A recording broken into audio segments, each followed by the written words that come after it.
या देवी सर्वभूतेषु माँ दुर्गा रूपेण संस्थिता नमस्तस्यै नमस्तस्यै नमस्तस्यै नमो नमः। ओम दुम दुर्गाय नमः। जय माता रानी। दोस्तों, आपके अपने चैनल धर्म साधना में आपका बहुत बहुत स्वागत है। माँ भगवती दुर्गा की कृपा आप और आपके पूरे परिवार पर सदा सर्वदा बनी रहे। दोस्तों, आज की वीडियो में आप सुनेंगे दुर्गा सप्तशती का 12वां और 13वां अध्याय। तो सबसे पहले दुर्गा सप्तशती के 12वें अध्याय का पाठ करेंगे, जिसमें देवी चरित्रों के पाठ का महात्म्य भगवती जगदम्बा देवताओं से बता रही हैं। तो माँ दुर्गा का ध्यान करके ओम नमः चंडिकाय इस मंत्र का उच्चारण कीजिए। उसके बाद पूरे भक्तिभाव से इस कथा का श्रवण करते हैं। देवी बोली, हे देवताओं, जो एकाग्र चित्त होकर प्रतिदिन इन स्तुतियों से मेरा स्तवन करेगा, उसकी सारी बाधा मैं निश्चय ही दूर कर दूंगी। जो मधुकैटभ का नाश, महिषासुर का वध तथा शुंभ निशुंभ के संहार के प्रसंग का पाठ करेंगे तथा अष्टमी, नवमी और चतुर्दशी को भी जो एकाग्र चित्त होकर भक्ति पूर्वक मेरे उत्तम महात्म्य का श्रवण करेंगे, उन्हें कोई पाप नहीं छू सकेगा। उन पर पाप जनित आपत्तियां भी नहीं आएंगी। उनके घर में कभी दरिद्रता नहीं होगी तथा उनको कभी प्रेमी जनों के बिछोह का कष्ट भी नहीं भोगना पड़ेगा। इतना ही नहीं, उन्हें शत्रु से, लुटेरों से, राजा से, शस्त्र से, अग्नि से तथा जल की राशि से भी कभी भय नहीं होगा। इसलिए सबको एकाग्रचित्त होकर भक्तिपूर्वक मेरे इस महात्म्य को सदा पढ़ना और सुनना चाहिए। यह परम कल्याणकारक है। मेरा महात्म्य महामारी जनित समस्त उपद्रवों तथा आध्यात्मिक आदि तीनों प्रकार के उत्पातों को शांत करने वाला है। मेरे जिस मंदिर में प्रतिदिन विधि पूर्वक मेरे इस महात्म्य का पाठ किया जाता है, उस स्थान को मैं कभी नहीं छोड़ती। वहां सदा ही मेरा सन्निधान बना रहता है। बलिदान, पूजा, होम तथा महोत्सव के अवसरों पर मेरे इस चरित्र का पूरा पाठ और श्रवण करना चाहिए। ऐसा करने पर मनुष्य विधि को जानकर या बिना जाने भी मेरे लिए जो बलि, पूजा या होम आदि करेगा, उसे मैं बड़ी प्रसन्नता के साथ ग्रहण करूंगी। शरद काल में जो वार्षिक महापूजा की जाती है, उस अवसर पर जो मेरे इस महात्म्य को भक्तिपूर्वक सुनेगा, वह मनुष्य मेरे प्रसाद से सब बाधाओं से मुक्त तथा धन, धान्य एवं पुत्र से संपन्न होगा। इसमें तनिक भी संदेह नहीं है। मेरे इस महात्म्य, मेरे प्रादुर्भाव की सुंदर कथाएं तथा युद्ध में किए हुए मेरे पराक्रम सुनने से मनुष्य निर्भय हो जाता है। मेरे महात्म्य का श्रवण करने वाले पुरुषों के शत्रु नष्ट हो जाते हैं, उन्हें कल्याण की प्राप्ति होती है तथा उनका कुल आनंदित रहता है।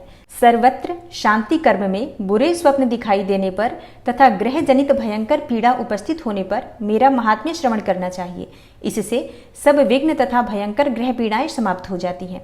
बाल ग्रहों से आक्रांत हुए बालकों के लिए यह महात्म्य शांतिकारक है तथा मनुष्यों के संगठन में फूट होने पर यह अच्छी प्रकार मित्रता कराने वाला होता है। यह महात्म्य समस्त दुराचारियों के बल का नाश करने वाला होता है। इसके पाठ मात्र से राक्षसी, भूतों और पिशाचों का नाश हो जाता है। मेरा यह सब महात्म्य मेरे सामीप्य की प्राप्ति कराने वाला है। सम्यक प्रकार पुष्प, अर्घ्य, धूप, दीप, गंध आदि उत्तम सामग्रियों द्वारा पूजन करने से, ब्राह्मणों को भोजन कराने से, होम करने से, प्रतिदिन अभिषेक करने से, नाना प्रकार के अन्य भोगों का अर्पण करने से तथा दान देने आदि से 1 वर्ष तक जो मेरी आराधना की जाती है और उससे मुझे जितनी प्रसन्नता होती है, उतनी प्रसन्नता मेरे इस उत्तम चरित्र का एक बार श्रवण करने मात्र से हो जाती है। यह महात्म्य श्रवण करने पर पापों को हर लेता और आरोग्य प्रदान करता है। मेरे प्रादुर्भाव का कीर्तन समस्त भूतों से रक्षा करता है तथा मेरा युद्ध विषयक चरित्र दुष्ट दैत्यों का संहार करने वाला होता है। इसके श्रवण करने पर मनुष्यों को शत्रु का भय नहीं रहता। हे देवताओं, तुमने और ब्रह्मर्षियों ने जो मेरी स्तुतियां की हैं तथा ब्रह्मा जी ने जो स्तुतियां की हैं, वे सभी कल्याणमयी बुद्धि प्रदान करती हैं। वन में, सूने मार्ग में अथवा दावानल से घिर जाने पर, निर्जन स्थान में, लुटेरों के दाव में पड़ जाने पर या शत्रुओं के पकड़े जाने पर अथवा जंगल में सिंह, व्याघ्र या जंगली हाथियों के पीछा करने पर, कुपित राजा के आदेश से वध या बंधन के स्थान में ले जाए जाने पर अथवा महासागर में नाव पर बैठने के बाद भारी तूफान से नाव के डगमग होने पर और अत्यंत भयंकर युद्ध में शस्त्रों का प्रहार होने पर अथवा वेदना से पीड़ित होने पर, किम बहुना सभी भयानक बाधाओं के उपस्थित होने पर जो मेरे इस चरित्र का स्मरण करता है, वह मनुष्य संकट से मुक्त हो जाता है। मेरे प्रभाव से सिंह आदि हिंसक जंतु नष्ट हो जाते हैं तथा लुटेरे और शत्रु भी मेरे चरित्र का स्मरण करने वाले पुरुष से दूर भागते हैं। ऋषि कहते हैं, यो कहकर प्रचंड पराक्रम वाली भगवती चंडिका सब देवताओं के देखते देखते वहीं अंतर्ध्यान हो गई। फिर समस्त देवता भी शत्रुओं के मारे जाने से निर्भय हो पहले की भांति यज्ञ भाग का उपभोग करते हुए अपने अपने अधिकार का पालन करने लगे। संसार का विध्वंस करने वाले महाभयंकर अतुल पराक्रमी देव शत्रु शुंभ तथा महाबली निशुंभ के युद्ध में देवी द्वारा मारे जाने पर शेष दैत्य पाताल लोक में चले गए। हे राजन, इस प्रकार भगवती अंबिका देवी नित्य होती हुई भी पुनः पुनः प्रकट होकर जगत की रक्षा करती हैं। वे ही इस विश्व को मोहित करती, वे ही जगत को जन्म देती तथा वे ही प्रार्थना करने पर संतुष्ट हो विज्ञान एवं समृद्धि प्रदान करती हैं। हे राजन, महाप्रलय के समय महामारी का स्वरूप धारण करने वाली वे महाकाली ही इस समस्त ब्रह्मांड में व्याप्त हैं। वे ही समय समय पर महामारी होती हैं और वे ही स्वयं अजन्मा होती हुई भी सृष्टि के रूप में प्रकट होती हैं। वे सनातनी देवी ही समयानुसार संपूर्ण भूतों की रक्षा करती हैं। मनुष्यों के अभ्युदय के समय वे ही घर में लक्ष्मी के रूप में स्थित हो उन्नति प्रदान करती हैं और वे ही अभाव के समय दरिद्रता बनकर विनाश का कारण होती हैं। पुष्प, धूप और गंध आदि से पूजन करके उनकी स्तुति करने पर वे धन, पुत्र, धार्मिक बुद्धि तथा उत्तम गति प्रदान करती हैं। ओम नमः चंडिकायै। इस प्रकार श्री मार्कंडेय पुराण में सावर्णिक मनवंतर की कथा के अंतर्गत देवी महात्म्य में फल स्तुति नामक 12वां अध्याय पूरा हुआ। और अब आप सुनेंगे दुर्गा सप्तशती का 13वां अध्याय। और दुर्गा सप्तशती के 13वें अध्याय में सुरथ और वैश्य को देवी का वरदान प्राप्त होने का वर्णन किया गया है। ऋषि कहते हैं, हे राजन, इस प्रकार मैंने तुमसे देवी के उत्तम महात्म्य का वर्णन किया जो इस जगत को धारण करती हैं। उन देवी का ऐसा ही प्रभाव है। वे ही विद्या अर्थात ज्ञान उत्पन्न करती हैं। भगवान विष्णु की माया स्वरूपा उन भगवती के द्वारा ही तुम ये वैश्य तथा अन्यान्य विवेकी जन मोहित होते हैं, मोहित हुए हैं तथा आगे भी मोहित होते रहेंगे। हे महाराज, तुम उन्हीं परमेश्वरी की शरण में जाओ। आराधना करने पर वे ही मनुष्यों को भोग, स्वर्ग तथा मोक्ष प्रदान करती हैं। मार्कंडेय जी कहते हैं, हे क्रौष्टकी जी, मेधा मुनि के ये वचन सुनकर राजा सुरथ ने उत्तम व्रत का पालन करने वाले उन महाभाग महर्षि को प्रणाम किया।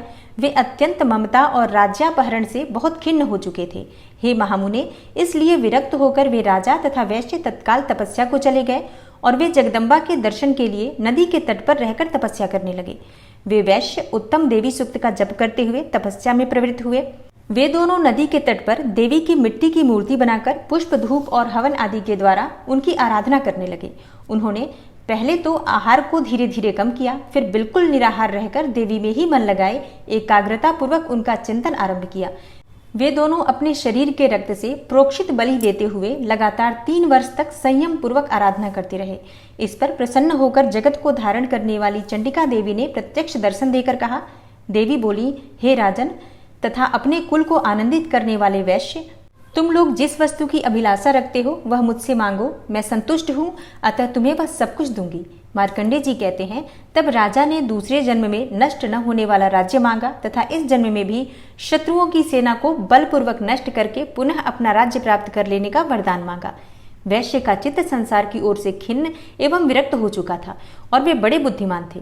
अतः उस समय तो उन्होंने ममता और अहंता रूप आसक्ति का नाश करने वाला ज्ञान मांगा। देवी बोली, हे राजन, तुम थोड़े ही दिनों में शत्रुओं को मारकर अपना राज्य प्राप्त कर लोगे। अब वहां तुम्हारा राज्य स्थिर रहेगा। फिर मृत्यु के पश्चात तुम भगवान विवस्वान अर्थात सूर्य के अंश से जन्म लेकर इस पृथ्वी पर सावर्णिक मनु के नाम से विख्यात होगे। वैश्यवर्य, तुमने भी जिस वर को मुझसे प्राप्त करने की इच्छा की है उसे देती हूँ। तुम्हें मोक्ष के लिए ज्ञान प्राप्त होगा। मार्कंडेय जी कहते हैं, इस प्रकार उन दोनों को मनोवांछित वरदान देकर तथा उनके द्वारा भक्ति पूर्वक अपनी स्तुति सुनकर देवी अंबिका तत्काल अंतर्ध्यान हो गई। इस तरह देवी से वरदान पाकर क्षत्रियों में श्रेष्ठ सुरथ सूर्य से जन्म ले सावर्णी नामक मनु होंगे। इस प्रकार श्री मार्कंडेय पुराण में सावर्णिक मनवंतर की कथा के अंतर्गत देवी महात्म्य में सुरथ और वैश्य को वरदान नामक 13वां अध्याय पूरा हुआ। ओम नमः चंडिकायै। दोस्तों, दुर्गा सप्तशती के ये 13 अध्याय हैं और इन 13 अध्याय का पाठ जो भी भक्त सच्चे मन से पूरे भक्ति भाव से पढ़ता या सुनता है उस भक्त की समस्त मनोकामनाएं पूर्ण होती हैं और माँ भगवती जगदम्बा की कृपा सदैव उसको प्राप्त होती रहती है।